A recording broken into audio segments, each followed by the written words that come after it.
Hola, ¿cómo están? Nuevamente juntos, tratando de aportar siempre algo y compartir algo de información útil para todos nosotros. Hoy día vamos a ver un tema que resulta siempre de interés y que nos va a permitir tomar siempre en consideración algunos aspectos para no cerrarnos la puerta al financiamiento en diversas entidades financieras. Vamos a hablar un poquito de cultura de pago. Previo a ello, un término que no muchos, digamos, aplican, una buena práctica que yo siempre recomiendo, el ahorro. El ahorro y siempre ligado al 10%. Normalmente, ¿cómo lo manejo? ¿Cómo recomiendo que sea manejado esto desde la adolescencia? Cualquier ingreso que uno tenga, no importando el monto ni el concepto, reservemos el 10%. Antes de ver qué tengo que pagar y qué me voy a gastar la plata, cómo voy a disponer de ella, recibo el dinero, separo el 10% y lo deposito, lo traslado a alguna cuenta que yo no, digamos, administre rutinariamente.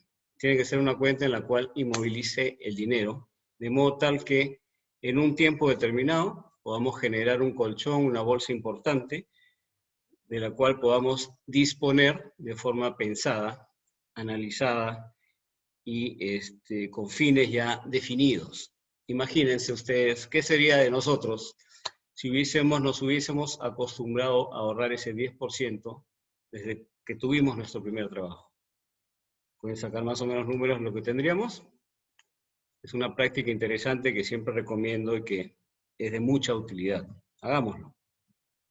Un concepto importante cuando hablamos de crédito también es el sobreendeudamiento. ¿Qué es sobreendeudamiento? Hay que tener cuidado y estar alertas para no caer en él.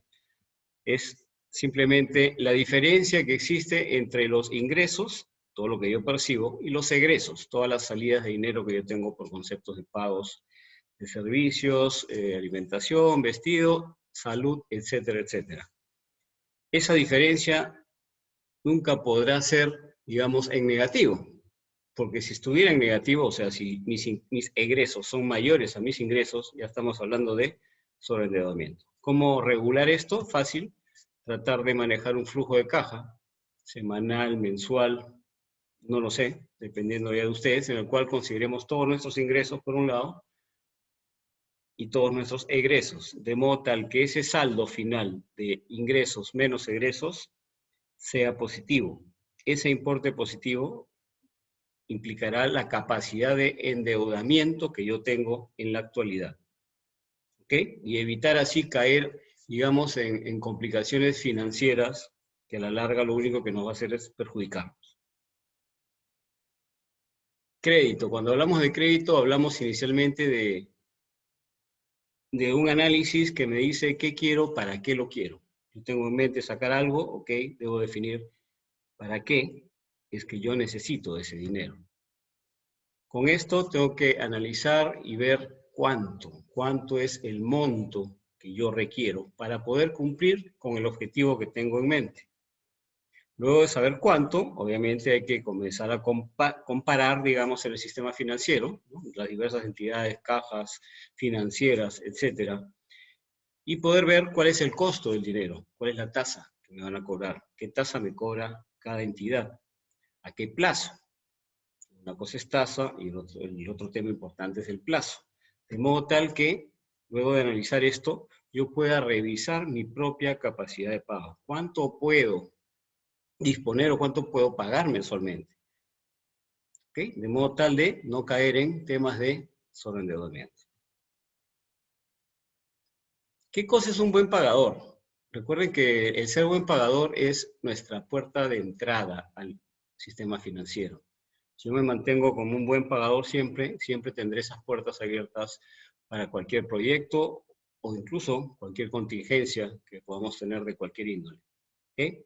Un buen pagador, tenemos algunos conceptos. El pago puntual es cuando yo cumplo mis obligaciones en los periodos determinados de plazo, no me excedo.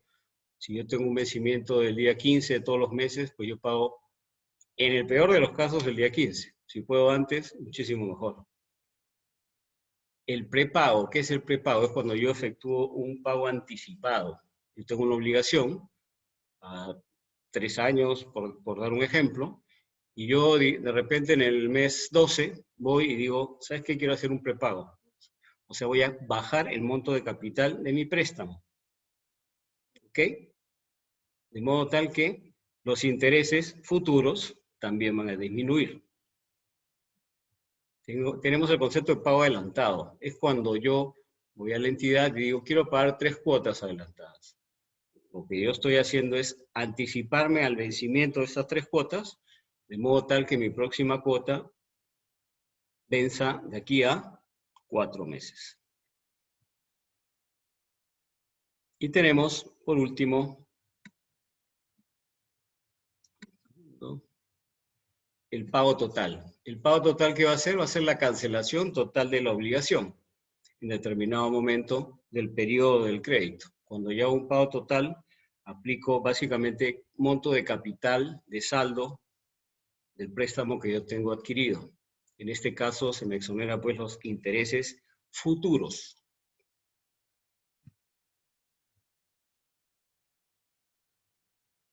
Calificación. La calificación es el sistema o el ranking que manejan las entidades financieras reguladas por la Superintendencia de Bancos y Seguros.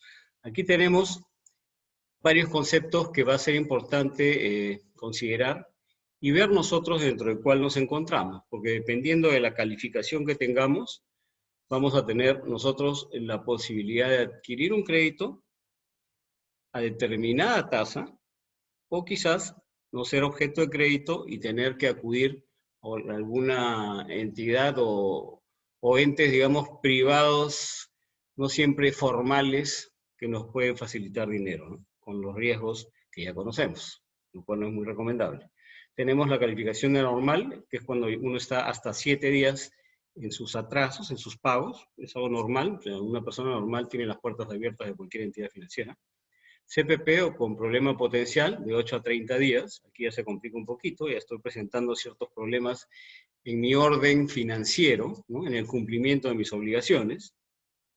Aquí, si bien algunas entidades aceptan esto, ya incurres en temas de mayor costo, porque obviamente yo banco, yo financiera, si tú tienes una calificación normal te puedo prestar 10 a una tasa de 5, por decir un número, pero si eres CPP te podré prestar quizás no 10, quizás 7 o 6, pero con una tasa no de 5, sino de 8 o 9 o 10, por el nivel de riesgo. Tú tienes mayor riesgo, te doy menos, o sea, menor exposición a una tasa más alta. Y tenemos lo que es deficiente, ¿no? Aquí el rango es de 31 a 60, ya la persona está un poco no, bastante más complicada. Dudoso, de 61 a 120, y pérdida sobre 120 días. Digamos que en los 3 últimos normalmente no eres sujeto de crédito en ninguna entidad financiera. ¿Cómo cuidar y recomendar nuestra calificación? Bueno, para mantenernos, básicamente, podemos acudir a algunos aspectos, ¿no? Como por ejemplo la reprogramación. ¿Qué cosa es la reprogramación? Es cuando yo, por ejemplo, estoy mal en un mes, veo que estoy ajustado, mi cuota va a vencer en unos 15 días y veo que no tengo capacidad para poder honrarla en forma adecuada y en el plazo definido. Lo que voy es toco la puerta al banco, le digo, ¿sabes qué? Tengo unos problemas, voy a reprogramar esta cuota, y lo puedes tirar quizás a 15 días, 30 días, de modo tal que yo pueda honrarla sin mayores inconvenientes. La reestructuración es cuando yo, estando bien en mis pagos, hoy al día, anticipo y veo que voy a tener cierto bache futuro en el tema de ingresos. Lo que yo hago es acudir al banco, conversar con las personas a cargo y reestructurar. Quiere decir, cambiar las condiciones de mi préstamo de modo tal que yo pueda cumplir y honrarlo sin mayor problema. Aquí puedo ampliar el plazo, ¿no? De modo tal que mi cuota baje y no tenga problemas de liquidez o sobreendeudamiento. El tema de consolidación de la deuda, que básicamente es cuando yo me anticipo, digamos, a estos problemas y veo que tengo pues 2, 3 créditos, distintas fechas de vencimiento, distintos montos, y lo que quiero es ordenarme, que es lo más recomendable.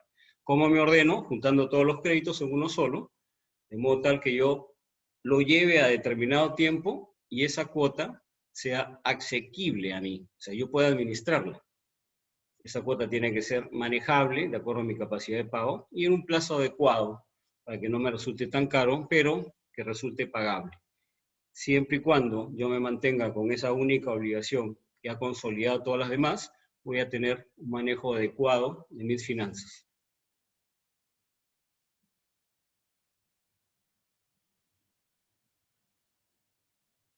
Y tenemos el refinanciamiento, que va a ser ya aplicado cuando uno ya, digamos, ya cayó, digamos, en incumplimiento de pagos, ya tengo deudas vencidas. Lo que voy a hacer es acudir a mi entidad financiera.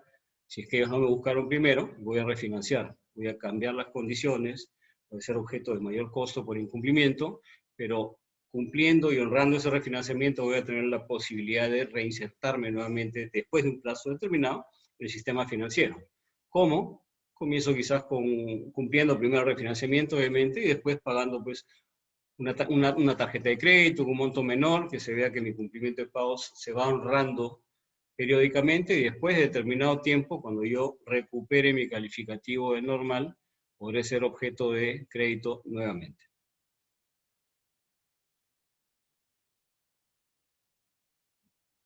¿Ok?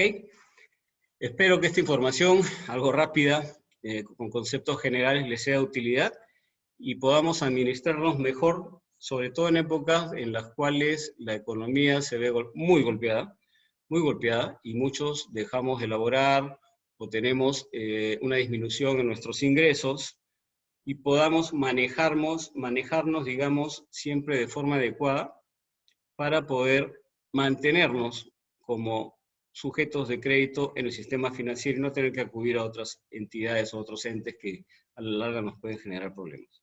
Ok, para mí un gusto, espero que les sea de utilidad. Ya nos vemos en una próxima oportunidad. Un abrazo.